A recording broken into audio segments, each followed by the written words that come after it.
Miriam began her day before the sun rose. The kitchen lights were soft and yellow, and the smell of cardamom tea filled the air. She moved quietly through the large house, like a careful breeze that touched every room and left it neat and calm. She folded napkins into clean squares. She checked the silver spoons for tiny water marks. She placed fresh flowers on a small table near the staircase, choosing the brightest ones so the house would greet its owners with color. This quiet work made her feel steady. She liked seeing simple things become beautiful with a little care. The house belonged to Zara Qureshi, a well-known business leader in the city. People often wrote about Zara in magazines. They praised her for her smart ideas and her kind heart. When she walked into a room, she carried herself with gentle confidence. Even when life was busy, she said please and thank you to the staff. She greeted Miriam by name and sometimes asked about her mother's health. The house had many rooms and many people, but Zara treated it like a home, not a stage. Miriam respected that. Miriam had grown up in a small, crowded building where walls were thin and doors were always open. Her mother sewed clothes for neighbors. Her father drove a rickshaw until his knees hurt too much. From them, Miriam learned to keep promises, to guard other people's secrets, and to do her best work even when nobody was looking.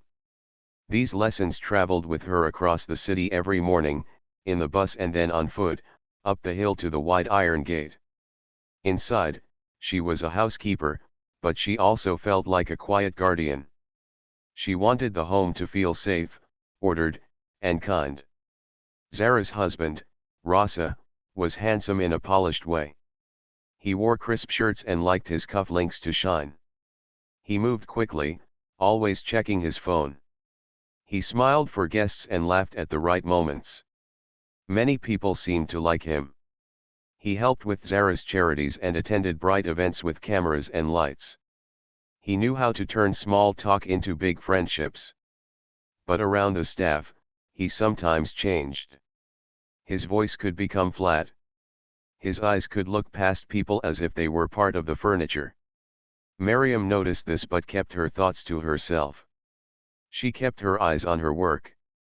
On a Wednesday afternoon, the house was busy with a planning meeting for Zara's next charity drive. Boxes of printed brochures sat near the front hall. The team was deciding on dates and venues. Miriam carried a tray of tea into the study where Zara and Rasa sat with two planners. The mood felt polite, but there was a thin line of tension running through it, like a thread you can't see but feel. Miriam placed cups on the table and moved to the side, ready to leave. A planner asked a question about budgets. Ross's hand tightened around his pen. As Miriam reached for the door, someone mentioned a foundation transfer. Ross's head turned. His tone was gentle but firm. "Don't talk," he said, without looking directly at her. It took a second for Miriam to realize he was speaking to her, not to the people at the table. Her hand froze on the doorknob. The instruction was unnecessary. She never spoke during meetings. But the word hung in the air, a small push meant to keep her invisible. She nodded, left the room, and breathed out slowly in the hallway. She was used to silence, but being told to be silent felt different. Later, when the meeting ended, Miriam went to clear the study. A pen had rolled under the chair. A brochure had a bent corner. On the carpet near Ross's chair lay a folded receipt. She did not snoop. She never looked through papers. But this paper was on the floor, and it might be important. She picked it up to place it on the table. Her eyes caught a few words, printed in a crisp font: wire transfer, foundation, and an amount that made her shoulders tense. It was larger than any number she had ever seen on a receipt. The name of the foundation was unfamiliar. She set the paper neatly on the corner of the desk and stepped back. That evening, as she polished the glass in the hallway, Miriam noticed Rasa again. He was on a late call, his voice low and even. He stood near the window where the city lights looked like tiny stars. She heard only small pieces: timing, documents, a courier, but none of it was clear. She moved her cloth in slow circles and tried not to listen, but words sometimes travel, even when you do not want them to. When he ended the call, he slipped 2 sealed envelopes into a leather folder and walked toward the office, footsteps soft on the runner. Miriam tried to brush off the strange feeling. She told herself that big houses had big papers. Rich people looked after many accounts. Not everything that sounded complicated was a secret. She poured water for the family dinner and placed a warm basket of bread on the table. Zara smiled and asked if the jasmine had been fresh today, and Miriam said yes, it had opened fully in the sun. For a moment, the house seemed completely normal again. The dining room lights were soft. The sound of silver against plates was gentle. It was a good room to be in. After dinner, Miriam finished cleaning and returned to the study to close the windows. The room was neat again. The leather folder was gone. But near the printer, small bits of paper filled a wastebasket, thin strips like confetti that had never been thrown. She understood what a shredder did, and she did not think anything of it at first. Offices shred old papers all the time. Still, some strips had curled in a way that let a few letters show. She did not touch them. She told herself, leave it. But the breeze from the window lifted one strip to the carpet. It had a date and the last 4 numbers of a bank account. She felt a small knot inside her chest and carefully dropped the strip back into the basket. At home that night, Miriam lay on her thin mattress and looked at the ceiling. Her mother was asleep, breathing softly across the room.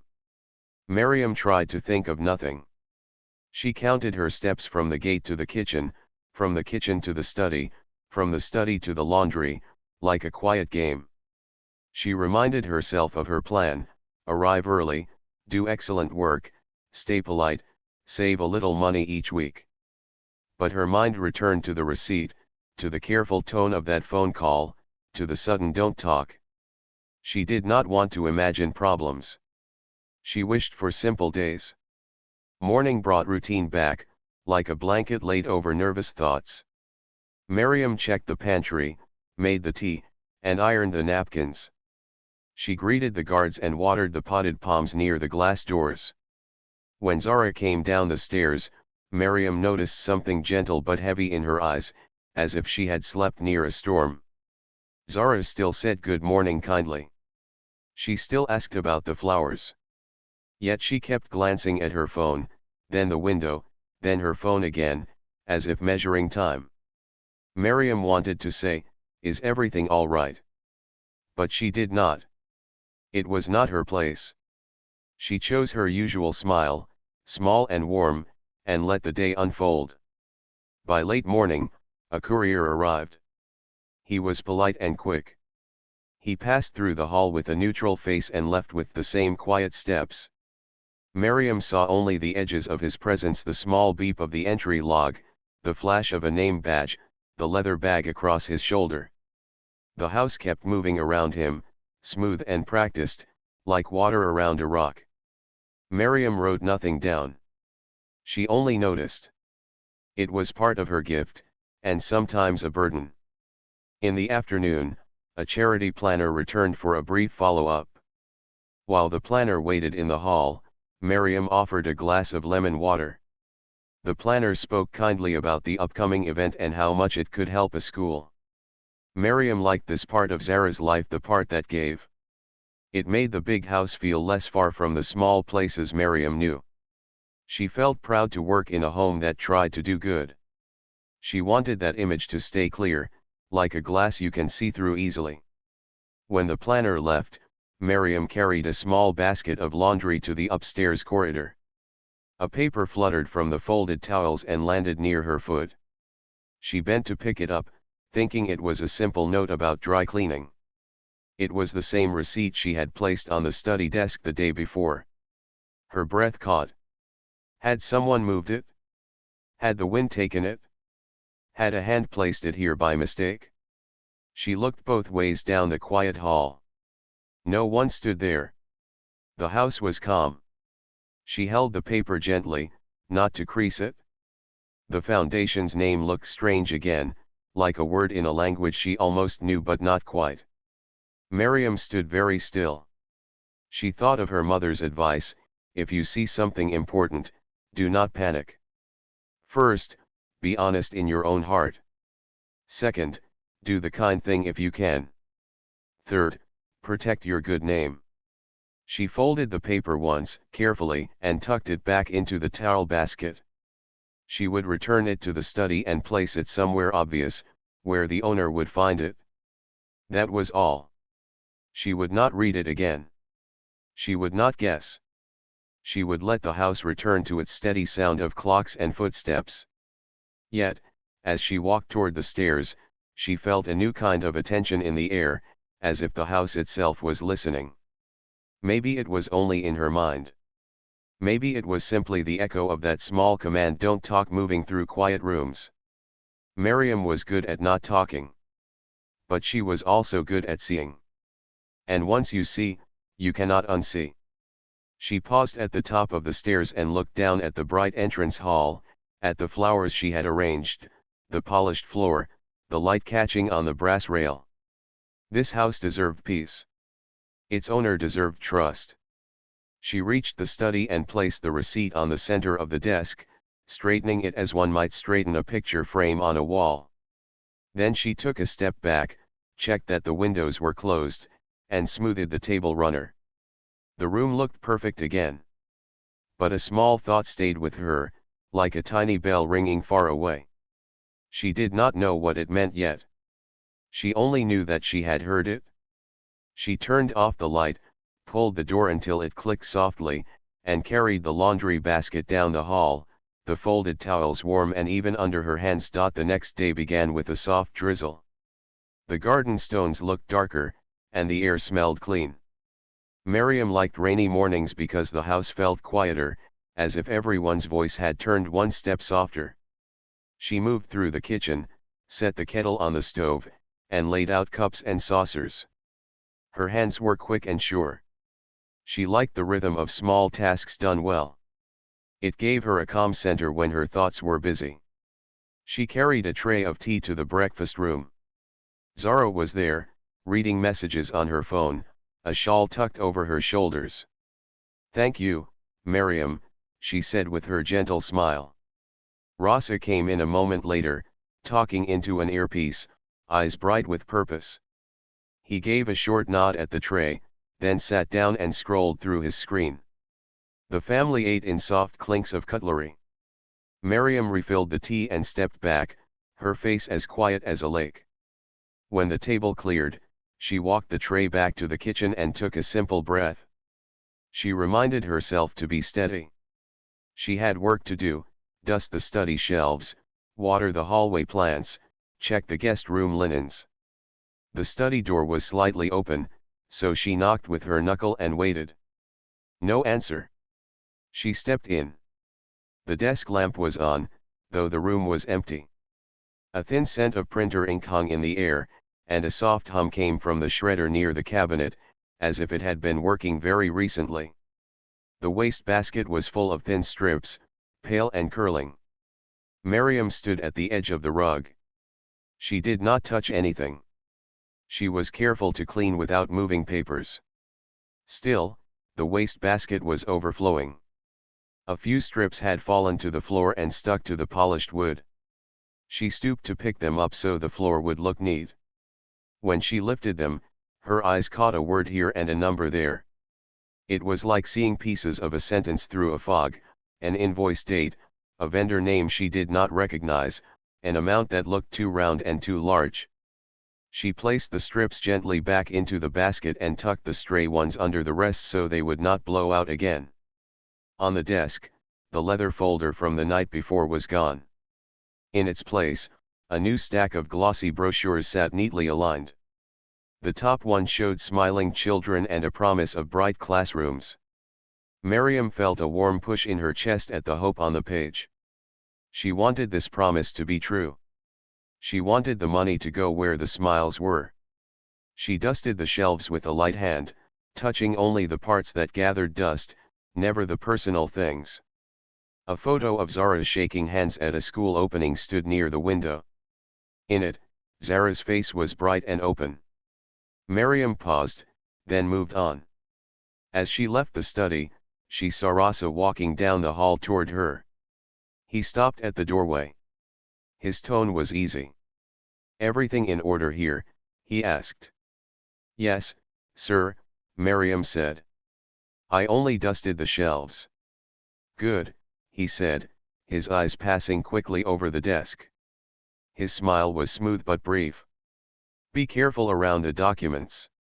"Of course," she said. She lowered her head and left the room without another look back. By midday, the drizzle had stopped. The house had a light sheen, as if the rain had polished the day. Arif, the older security guard, stood near the side door, making notes in a small book. He had watchful eyes and a patient way of speaking. He sometimes joked that the house told him stories with its doors and lights. Miriam liked him.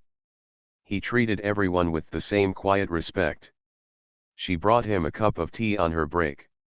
"Thank you, Beta," he said, using the kind word elders use for younger people. He took a sip and sighed. "Good for the bones." Miriam looked at the ground, then up at him. May I ask you something small?" "Ask," he said.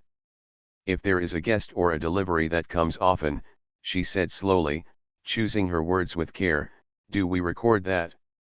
"We record all comings and goings," he said, tapping his little book. "Why?" "No reason," she said quickly. "Only I saw a courier yesterday and again today, perhaps." He was polite. She described the bag, the badge, the quiet steps. Arif nodded. "Regular couriers do happen," he said.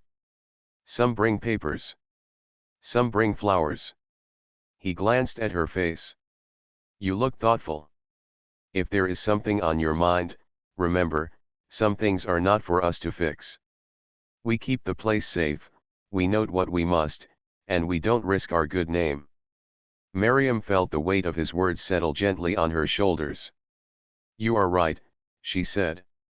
"Thank you for the tea moment." He smiled. "Anytime." In the afternoon, Zara asked for help setting up samples for the charity event. Miriam arranged the displays with neat care. Small cards gave names to each project: school meals, reading corners, safe buses. The cards made the goals feel real. Miriam lined them up in a clean row and stepped back. Zara stood beside her. "You make everything look peaceful," Zara said softly. "Thank you, madam," Miriam replied. She wanted to say more, to ask if Zara was all right, but she held her tongue.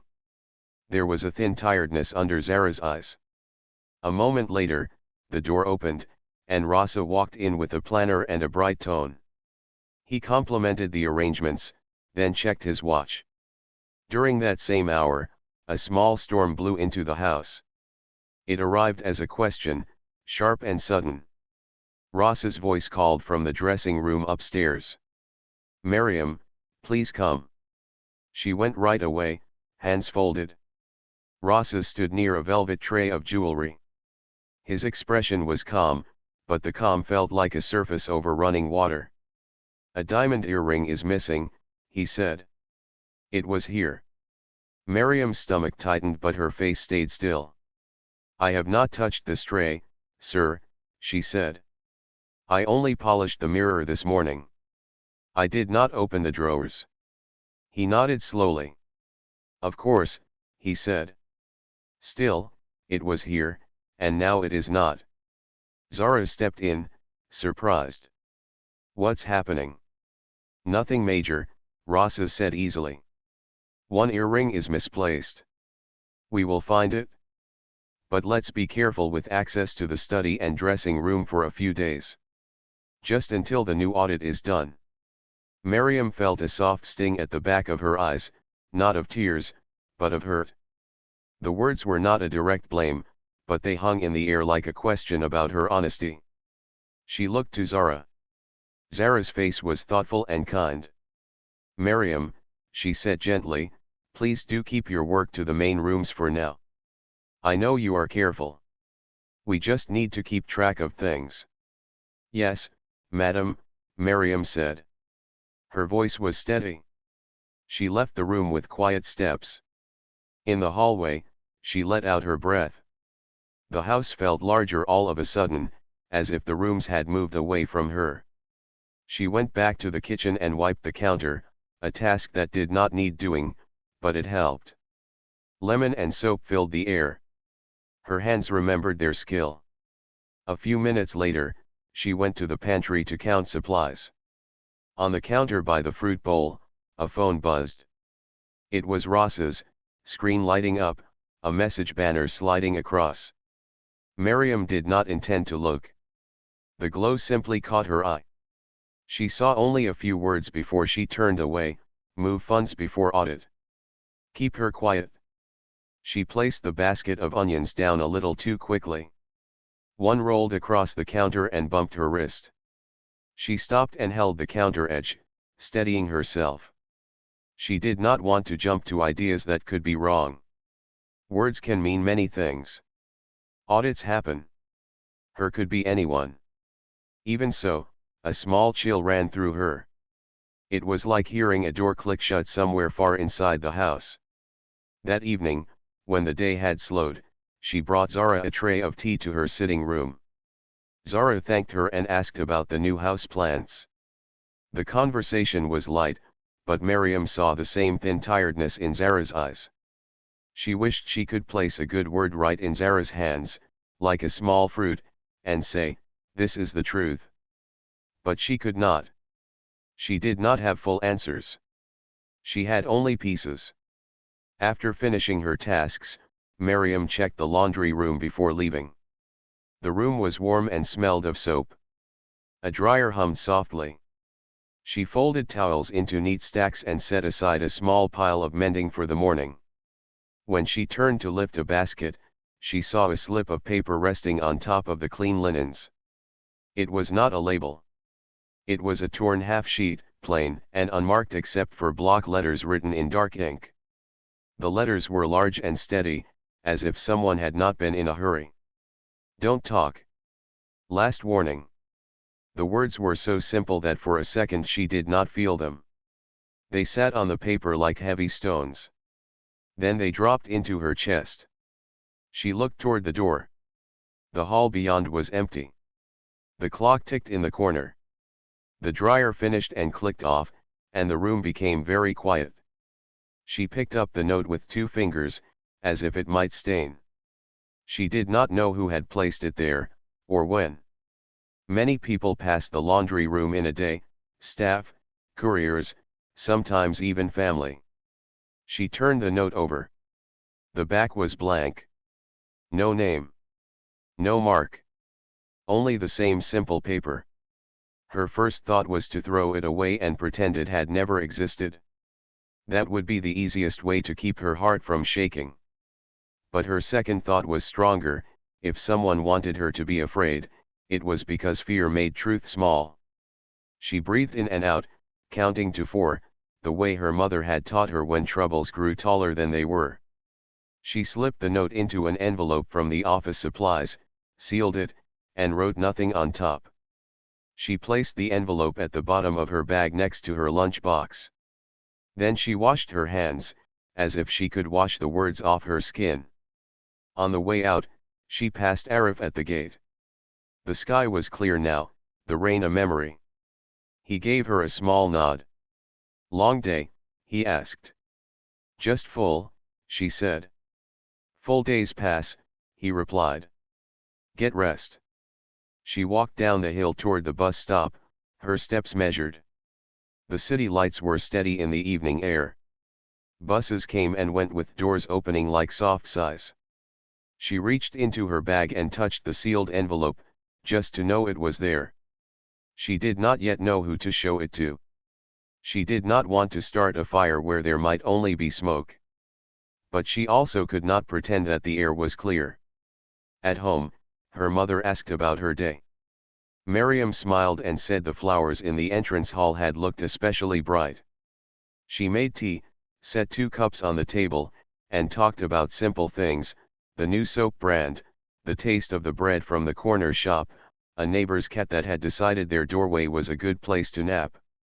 She kept the rest inside for now. She would sleep, then wake, and see what the morning brought. Before bed, she took the envelope out again and looked at it under the lamp. It felt like holding a small stone with a message carved in it. She put it back in her bag and closed her eyes. In the quiet, she saw the study with the soft lamp, the shredder full of paper strips, the message on the phone, the missing earring, the careful face of her boss, the easy smile of her boss's husband. All the pieces floated like leaves in water, moving close, then far. She could not yet see the whole picture. But she could feel the current pulling them in the same direction. Miriam told herself one clear rule as she drifted toward sleep: be honest in your heart, be kind in your actions, and keep your good name. The rest would show itself, soon enough. And if someone wanted her not to talk, then perhaps the right person needed, quietly and carefully, to hear the truth. Miriam woke before the sun again. She sat up, pressed her palms together, and took a calm breath. The sealed envelope with the warning note sat at the bottom of her bag like a small stone. She did not open it. She did not want to start the day with fear. She wanted to start with purpose. She told herself a simple promise: today, she would look with clear eyes, move with quiet care, and let the truth show itself step by step. On the way to work, the city was still cool. She counted the turns the bus took, the way she always did when her mind needed order. At the mansion gate, Arif greeted her with a nod. The morning guard log lay on the desk, he was writing neatly, line by line. The house felt steady again: polished floors, clean windows, the soft tick of clocks. It was a good place to practice patience. Miriam began in the kitchen, warming the kettle. She laid out cups, milk, and sugar. She enjoyed the small comfort of doing things right. Then she took the tea to the breakfast room. Zara said thank you in her warm way. Rasa scrolled on his phone and spoke about meetings. Miriam listened only to the rhythm of the room: the spoons, the chairs, the quiet steps. After she cleared the table, she slipped back to the kitchen and washed cups until they shone. By mid-morning, a courier arrived. He signed the tablet with a careful finger, then moved toward the study with a leather bag. Miriam noticed the time on the hall clock: 10:15. She did not write it down. She simply kept it in her head, like a small pebble placed in a row. A half hour later, the company accountant came to meet Rasa in the study. He wore a neat tie and carried a folder the color of wet sand. He stayed for 40 minutes and left with a polite nod. Arif buzzed the gate open and closed. Miriam followed her routine. She dusted books, watered plants, and aired out the guest room. But her eyes were also learning the house in a new way. She began to see patterns in the day, like threads that weave through cloth. A courier at 10:15. An accountant at 11. A call from the study after lunch when the house went quiet. She did not judge any of it. She only watched.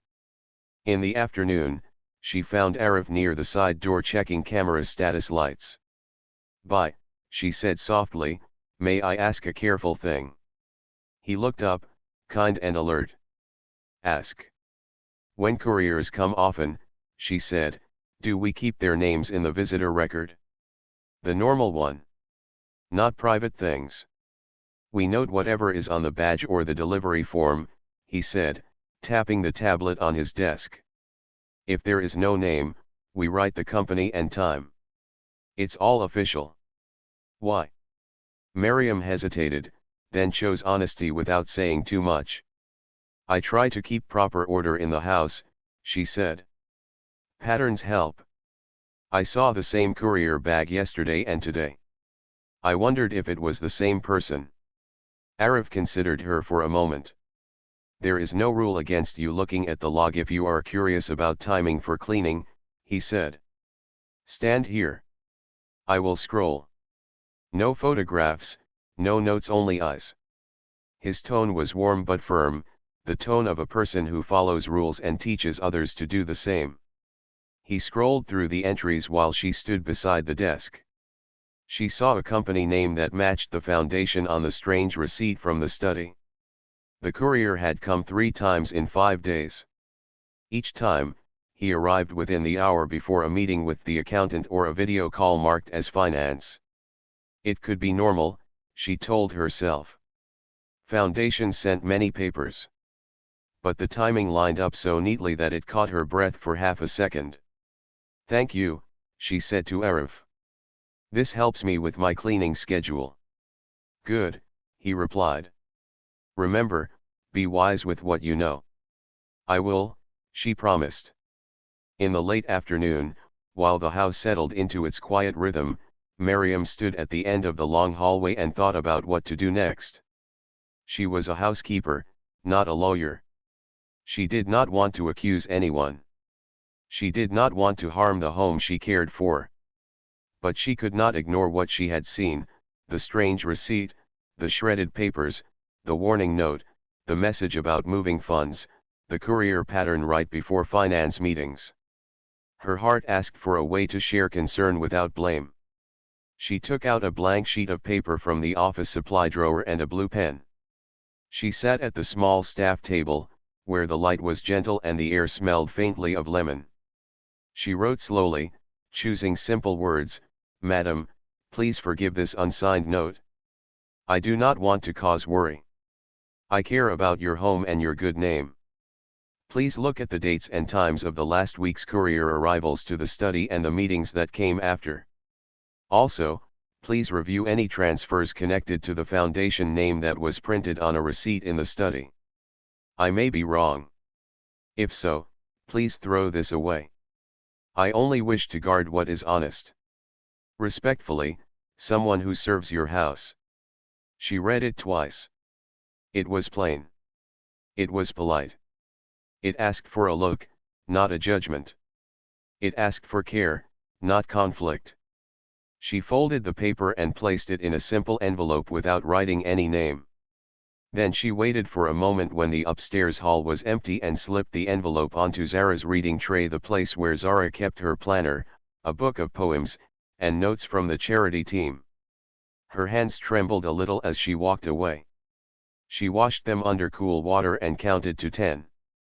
The day still had work to be done: towels to fold, glasses to polish, the front steps to sweep.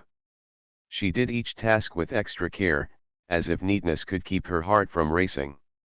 Near evening, Farah, Zara's personal assistant, arrived with a laptop bag and a bright scarf. She moved with smooth efficiency, always a step ahead of the schedule. "Miriam," she said with a brief smile, "the caterer will do a tasting tomorrow at 3. Could you set up the side room with a small table and water?" "Yes, madam," Miriam said. Farah's eyes were kind but quick. She noticed almost everything. She also noticed people. She had once told Miriam, "You keep things calm." "I like that." Today, she looked a touch more serious than usual, as if she were carrying a thought that had corners. While Miriam arranged the side room, she heard low voices in the study: Zara and Farah. Then the sound of a drawer closing softly. Then silence. Miriam kept her hands moving and her face neutral, the way she had learned to do when the air around her grew careful. Just before dinner, the house felt briefly bright again. Zara complimented the table flowers. The cook sent out a new soup that made everyone hum with happy surprise. Miriam allowed herself to feel a small lift. She liked when the home felt like a true home. The lift did not last. After dinner, Rasa asked to see the household supply ledger, the simple notebook where cleaning items were noted. "We must be strict about order," he said in a level voice. "Things go missing. We should be tidy." He flipped through pages as if he expected them to misbehave. Then he closed the book and gave a quick smile that did not reach his eyes. "Good." Miriam felt the same small chill as before. She took the ledger and returned it to the drawer. On her way to the pantry, she passed her cleaning cart in the hallway, rags folded, sprays lined up, a small bag tied at the side for collected laundry tags and loose threads. Something about the bag's shape looked a little off, as if a heavy fruit had been placed on top of light berries. She paused. Then she kept walking. She did not want to become a person who suspects everything.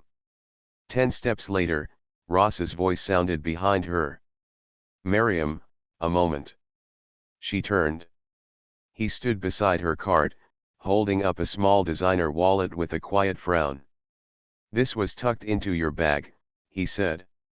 "In the side pocket." Miriam felt the floor tilt. She had never seen the wallet before. It had a gold logo that caught the light. "Sir, I don't know how that got there," she said, and her voice, though steady, was soft with shock. "I never put anything in that pocket except trash tags." "I see," he said. His tone was smooth as glass. "Perhaps you cleaned near it and it slipped in. Perhaps not. Either way, it was in your cart." Zara's steps came around the corner, gentle but quick. "What's going on?" "Nothing serious, I hope," Rossa said, turning to her with a face of concern that seemed practiced. "I found this in Miriam's bag. We should be careful with access to private rooms. For now, let's reduce traffic until we understand." For a breath, the hallway held only quiet air and the faint scent of jasmine. Zara looked from the wallet to Miriam. Her eyes were kind and also tired. "Miriam," she said slowly, "please keep to the common areas for a few days. We will sort this out." "Yes, madam," Miriam said. Her cheeks felt warm. Her hands felt cold. She wished she could hand Zara her whole heart right then so that Zara could examine it and see it was clean. But hearts are not like pockets you can turn inside out on command. She lowered her eyes and did what she always did, she went back to work. When she returned to the pantry, she stood very still and let the first wave of upset pass through her. She had not done anything wrong. She knew that. The truth would hold if she held it. She wiped the counter in slow circles until her breath was calm again. Then she thought about the note she had left on the reading tray. If Zara found it, maybe the focus would shift to what truly mattered, not to a wallet that had appeared in a strange way. As the night settled, the house staff gathered their things. Farah came down the hallway, her scarf tucked into her coat. She paused when she saw Miriam near the stairs. For a second, her face softened. Quietly, as if she were placing a feather in Miriam's hand, Farah slipped a slim card to her. It was a staff pass for the charity gala scheduled for the weekend. "Take this," she said in a whisper warm with care. "You will need it." Miriam looked up in surprise. "Madam." Farah's eyes met hers. In them, Miriam saw both caution and trust. "Zara, read the note," Farah said so softly that only the air between them could hear. "Be careful." The words landed like a small light in a dark room. Not a flare, not a siren, just a steady lamp that said, "Keep walking, but mind your steps." Miriam closed her fingers around the pass. "Thank you," she replied, just as quietly. On the bus home, the city lights moved like small stars outside the window. Miriam rested her bag on her lap. Inside it were 2 envelopes, one with a warning she had not asked for, one with a pass she had not expected. Between them lay her lunchbox, still smelling faintly of cumin and bread. She held the strap of her bag and thought about the gala. Many eyes would be there. Many papers would be shown. Perhaps the right truth could come into the open in a calm, careful way. She reached her stop and walked the last few streets to her building. Her mother was waiting with tea. They spoke of simple things again, the laundry, a neighbor's new baby, a bird that kept pecking the window in the morning. Before bed, Miriam took out the gala pass and set it next to the sealed warning envelope. 2 small rectangles. 2 opposite directions. She chose which one to follow by choosing the person she wanted to be. She turned off the light and lay down. The house she served rose in her mind, the shining floors, the quiet study, the reading tray, the ledger, the card, the wallet, the soft whisper at the stairs. She did not know what the next day would bring, but she knew this much: she had moved from wondering to acting. She had asked for help without shouting. She had left a message without blame. And someone had heard her. In the silence, a calm thought came: even if fear speaks loudly, truth can speak in a steady voice and be heard. Miriam fell asleep holding that thought. Somewhere ahead, the gala waited like a door, and on the other side of that door, something would change. The day of the gala began bright and calm, as if the city had polished itself for the evening. The mansion felt like a small theater before a show: quiet, then busy, then quiet again. Delivery vans came and went. Florists carried in white lilies and soft pink roses. The catering team checked ovens and counted glasses. Farah moved through rooms with a tablet in her hand, speaking gently but quickly. Arif stood at the gate in a neat jacket, greeting guests on the approved list and noting every arrival with care. Miriam arrived early. She wore a simple black dress and a staff badge on a thin ribbon, and in her pocket, the pass Farah had given her. She had helped set up many events before, but this one felt different. Under the lights and flowers, there was a hum like the soft buzz of a wire. She told herself to focus on her work: fold napkins, place water on side tables, keep the hallways clear. The small things mattered even when big things were moving. By afternoon, the ballroom was ready. The floor shone. Music played at a low volume during sound checks. On a long table near the entrance, displays showed the charities projects, school libraries, health camps, mentorship for young entrepreneurs. Each display had a short card with numbers and goals. Miriam ran a smooth cloth over the table and made sure each card stood straight. She wanted people to see hope when they walked in. Zara came down the stairs dressed in a deep blue outfit that made her look both strong and kind. She thanked the staff, checked the displays, and smiled at Miriam with warmth that felt steady. Rasa followed, sharp in a tailored suit, a perfect tie, polished shoes. He greeted vendors like an old friend and shook hands with the happiness of a person who enjoyed being seen. Late afternoon brought a courier. Miriam noticed the familiar leather bag, the neutral badge, the careful steps. Her heart gave a small knock in her chest, but her face stayed calm. The courier headed toward the service corridor, the same path as before. Miriam glanced over to the side door where Arif stood. Their eyes met for just a second. She moved closer as if to pick up a tray, and quietly said, "The same bag. Near the study." Arif gave the smallest nod. He did not hurry. He did not point. He spoke into his radio in a low tone that sounded like any other check, then walked toward the corridor at a normal pace. At the end of that corridor, a woman in a navy suit waited. Miriam had seen her once in the main office and knew her from whispers: "Company Counsel, Miss Siddiqui."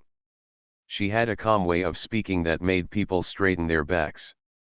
Arif raised his hand in a polite greeting, spoke a few quiet words, and the counsel walked with him to the study.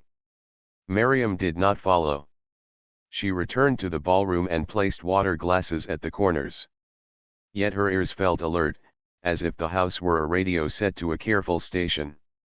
15 minutes later, Miss Siddiqui passed through the hall with a small team and a sealed folder. She looked focused but not rushed, the way a doctor looks when she knows exactly which steps to take. Evening came with a soft glow as guests arrived. The room filled with greetings, warm handshakes, and the pleasant sound of people catching up. The band played gentle music. Photographers moved like quiet birds, taking pictures without getting in the way. Miriam guided guests toward the displays and kept the paths clear. She heard kind words about the projects and felt a warm pride grow in her chest. This was why she loved Zara's work. The house's goodness reached out beyond its walls. At the center of the room, a small stage waited. When the time came, Zara stepped up to the microphone. The room quieted.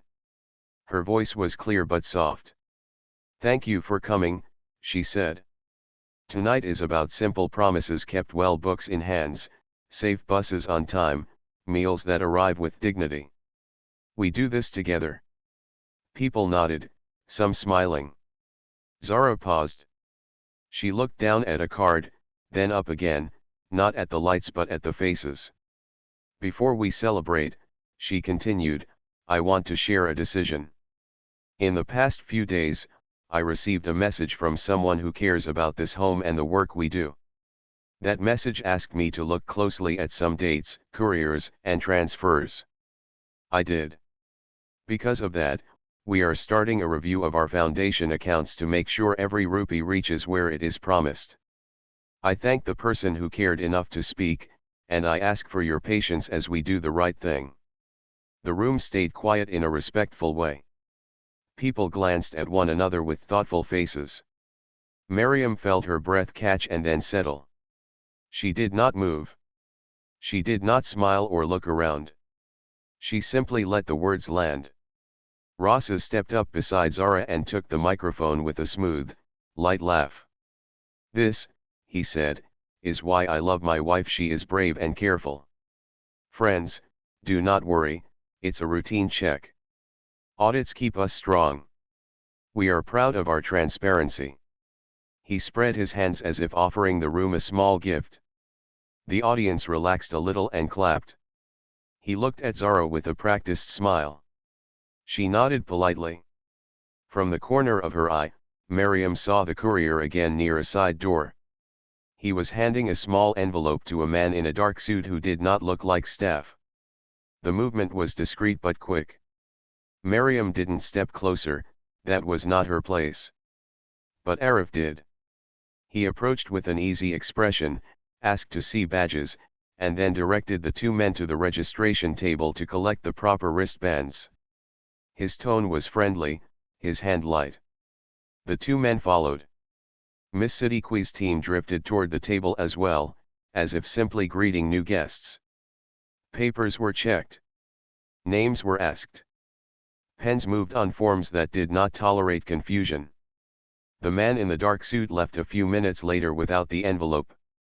The courier waited by the wall, looking at his shoes. Miriam kept placing water and guiding guests to their seats. Her body did normal work while her mind measured the gentle shift of the room. Something quiet had begun to change.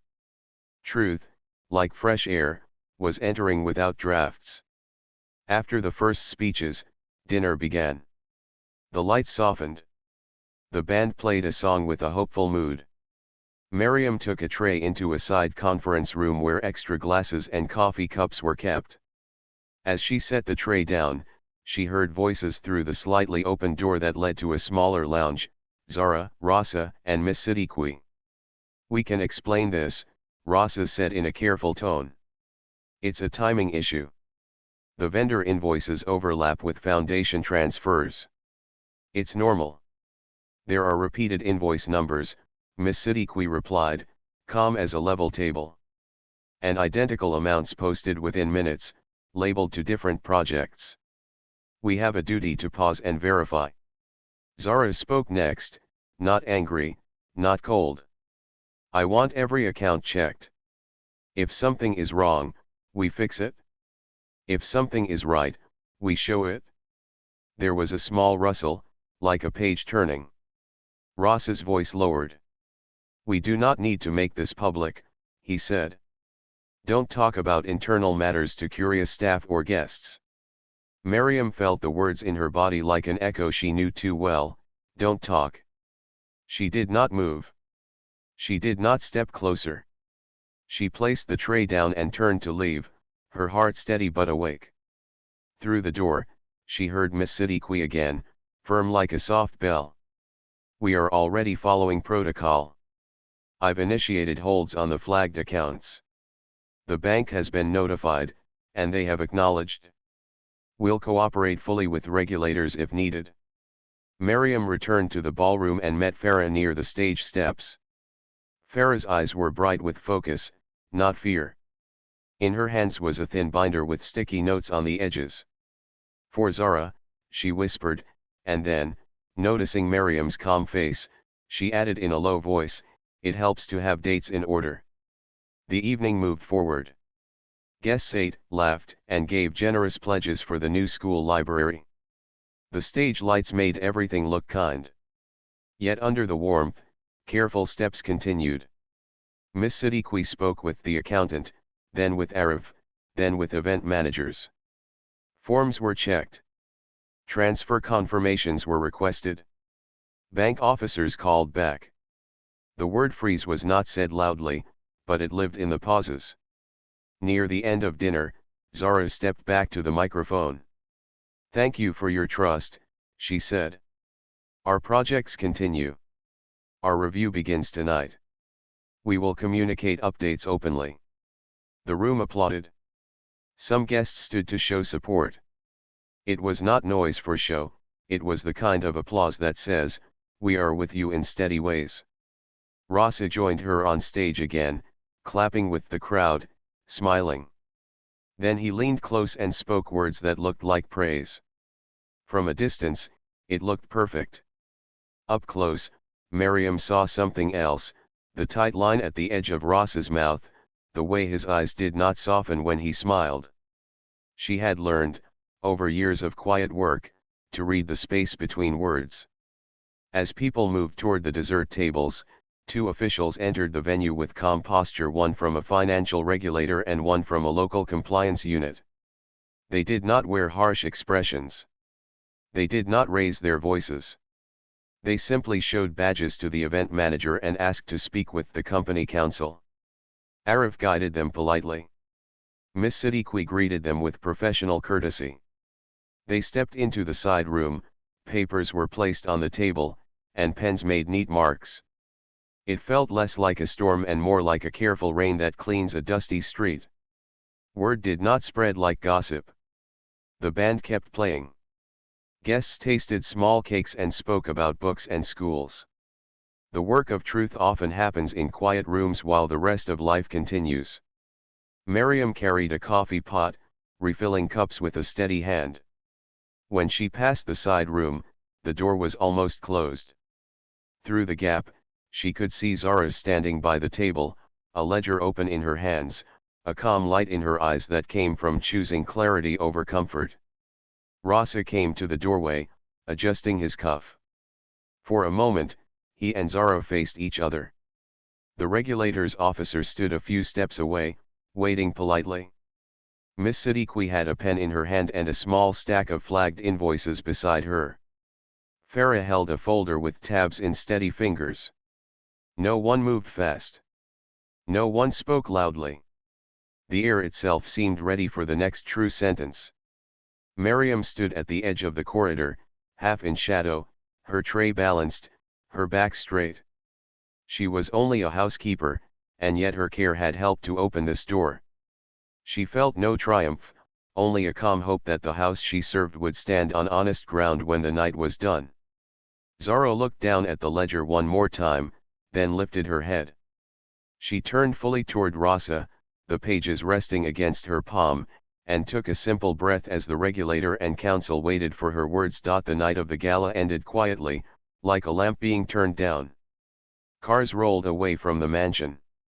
The band packed their instruments. The staff stacked chairs with soft hands. Inside the small side room, Zara stood with Miss Siddiqui and the two officers. They wrote down steps, dates, and next actions. No one raised a voice. No one rushed. It was serious but calm, like careful stitching that holds a tear together. Rasa left the building with his lawyer. He did not look at anyone as he walked through the hall. His steps were quick, and his face was hard to read. Miriam did not follow him with her eyes. She kept wiping a tray in slow circles. She had done her part. Now the people whose work was to check and confirm would do theirs. That night, after all the guests had gone, Zara called a short meeting for the staff who were still present. They gathered in the small breakfast room, where the lights were warm and the chairs were comfortable.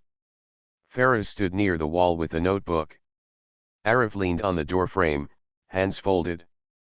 The cook, the gardeners, the cleaners, everyone looked a little tired but alert, like trees after rain. "Thank you for tonight," Zara said, her voice steady. "You made our home welcome so many people with kindness. I also want you to know this, we are reviewing some accounts connected to the foundation. It is routine to check, and it is good to check. If anyone pressures you to keep quiet about something that does not feel right, please come to me or to Miss Siddiqui. We will protect you. The house should be a safe place to work." Miriam stood in the second row. The word safe place loosened something tight in her chest. She did not step forward. She did not raise her hand. She simply let the promise wash over her like warm water. The next morning, the review began in full. Emails went out to banks and vendors. The accountant returned with tidy files and a respectful face. The two officers visited again, this time in daylight, with a checklist and soft shoes that did not scuff the floors.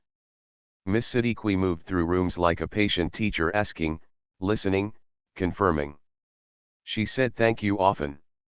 She kept a clear timeline, and she did not let questions drift.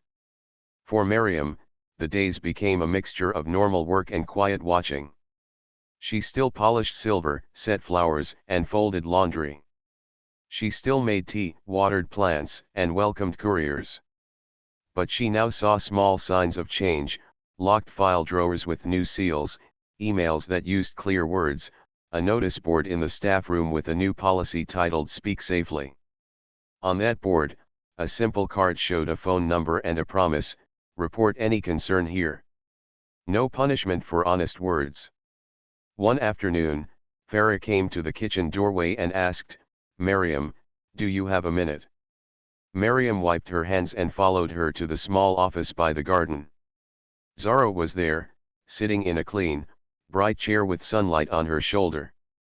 On the desk lay a letter on thick paper. There was a teacup with a small chip. There was a sense of pause, like a held breath. "Miriam," Zara began, "I want to thank you." She did not say how she knew. She did not ask for details. She did not mention a note.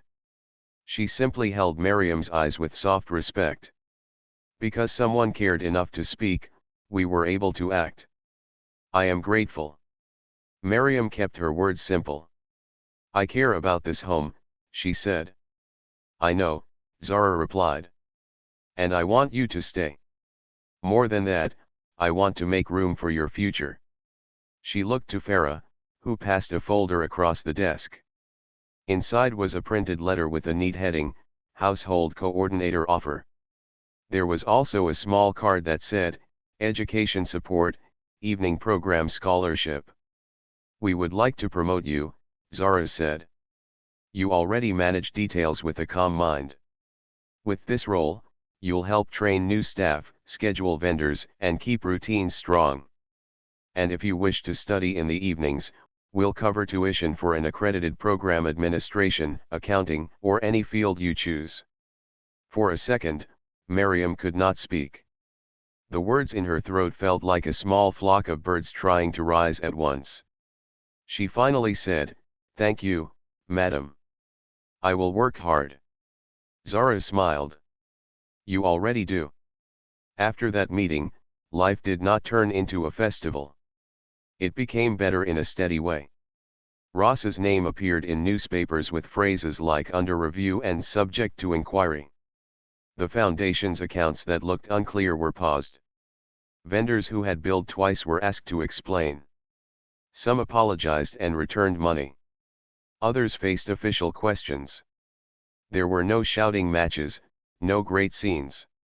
There were emails, letters, and meetings that followed rules and dates. Truth moved like a train, slow at first, then firm. Inside the house, trust grew root by root. The staff looked at the notice board and believed it. Arif taught a short safety class on what to do when something seems wrong. He made a list with 3 steps: 1. Write down what you saw; 2. Tell the right person. 3. Do not argue, do not hide. He said each line slowly so everyone could carry it in their head like a simple song. One morning, Zara called a press briefing in the garden. She stood behind a small podium with the charity's logo. Reporters asked questions with polite voices. Cameras clicked like tiny crickets. Zara did not hide. She said, "We have found irregularities. We are fixing them. We are cooperating fully with the authorities. Our projects remain funded. We will publish a report when the review is complete. We thank our team and donors for their patience." A reporter asked, "How did you first learn there might be a problem?" Zara answered carefully. "Someone inside our home, who wished to protect our work, asked me to look at dates and documents. I am grateful for their care." She did not give a name. She did not point to anyone. She protected the quiet. That afternoon, in the staff room, there was a plate of sweet biscuits and a small note from Zara, "For the team, thank you." People smiled. They ate one biscuit each and left the rest for others. It felt like a good house again. At home, Miriam told her mother about the promotion and the evening classes. They sat at the small table, and her mother put her hands on her cheeks and laughed softly. "Look at you," she said. "You used your eyes and your heart, and now doors are opening." They went to the market and bought a simple new bag for Miriam's books. They also bought a pair of black shoes that did not pinch. The first day of evening college, Miriam felt like a beginner at life again in a good way. The classroom smelled of chalk and clean paper. Students sat in rows, some young, some older, all serious in a quiet way. The teacher wrote "Introduction to Office Administration" on the board and then wrote 3 words below it: order, clarity, care. Miriam smiled without meaning to. Those were words she already carried in her hands each day. Weeks turned into months. The review ended with a clear report. The foundation published a summary online and sent letters to donors. It listed where money had gone, what had been repaired, and what new controls were in place. It did not use heavy words to hurt anyone. It used honest words that built trust. Rasa faced formal charges related to false invoices and misuse of funds. He met with lawyers and officials.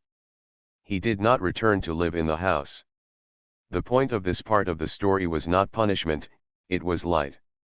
Light shows what is true. Light helps good work continue. In time, the court would decide on documents and laws. In the home, the focus returned to people and their days. The charity, under Zara's leadership, launched 2 new things. First, an independent audit panel that would check accounts every quarter. They posted the results in plain language on their website. Second, a whistleblower program with an outside phone line and a small team trained to respond with care. The poster stayed in the staff room: "See something? Say something. We will protect you." It was printed in simple fonts in 3 languages. Miriam touched the corner of the poster each time she passed it, the way some people touch a lucky charm not for luck, but as a promise to herself. Miriam's work as household coordinator fit her like a well-sewn dress. She made schedules that felt like songs. Monday was for glass and mirrors. Tuesday was for deep cleaning the kitchen. Wednesday was for garden checks and storeroom logs. She trained new staff with patience. She used her gentle voice to show how a room could look peaceful with small, steady actions. She encouraged everyone to write things down: broken taps, late deliveries, strange notes. No one felt foolish for caring. Care had become part of the house's language. Every few weeks, Miriam visited the school that the gala had raised money for. She went with boxes of books and a small notebook to track needs. Children read out loud in small groups. The library smelled like paper and pencil shavings. The shelves were not full yet, but they were filling. When Miriam sat down on a small chair and listened to a child sounding out new words, she felt a quiet joy that reached deeper than applause. One evening, after her class, she walked past a community center and saw a notice for a scholarship exam. The form asked for a personal statement. At home, she wrote in simple words, "I am a housekeeper and a coordinator. I believe order and kindness can change a place. I want to learn how to manage programs that help families live with dignity." She did not use fancy sentences. She wrote what was true. She won a partial scholarship for the next term. Time added new pages. Miriam completed her first year of evening classes with good marks. She saved copies of her assignments in a folder that smelled faintly of lemon from her cleaning cloths. At the end of the year, there was a small ceremony in a modest hall. The stage had a plain banner and a simple mic. People clapped for one another without checking their phones. When Miriam's name was called, she walked across the stage in her new black shoes. Her mother cried in the third row and used the end of her scarf to wipe her eyes. Back at the mansion, the work kept moving. The garden bloomed. The study held only papers that belonged there. The shredder still hummed sometimes, but only for outdated drafts. The courier still came, but now he carried stamped confirmations for library shelves and school buses.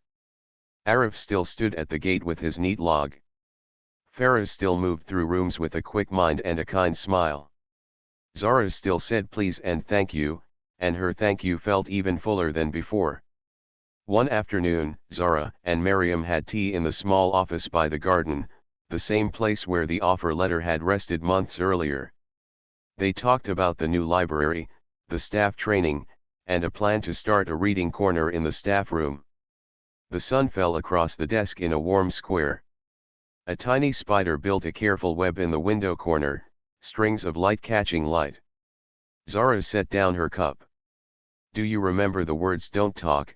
she asked, "not to open an old wound, but to honor a journey." Miriam nodded. "I remember. What words speak to you now?" Zara asked. Miriam took a breath. She looked out at the garden where leaves moved like soft hands. "Speak kindly," she said at last. "Speak bravely." Zara smiled. "Yes," she said. "Speak kindly, speak bravely." That evening, before going home, Miriam sat at the staff desk and filled out one more form, an enrollment form for the next set of classes. She wrote her name slowly and clearly. She checked the box for evening program project administration. When she signed at the bottom, her hand did not tremble. It felt like placing a steady stone in the foundation of a house that would stand a long time. She put the form in an envelope and held it for a second, like a small, good weight. Then she placed it in the outgoing tray. She turned off the desk lamp. The room settled into a soft glow. The house was ready for another day. Once, the words "don't talk" had tried to make her small. Now, a better sentence filled the rooms: "Speak kindly, speak bravely." It was not loud. It did not need to be. It simply lived in the house like morning light, making everything easier to see and everything safer to hold.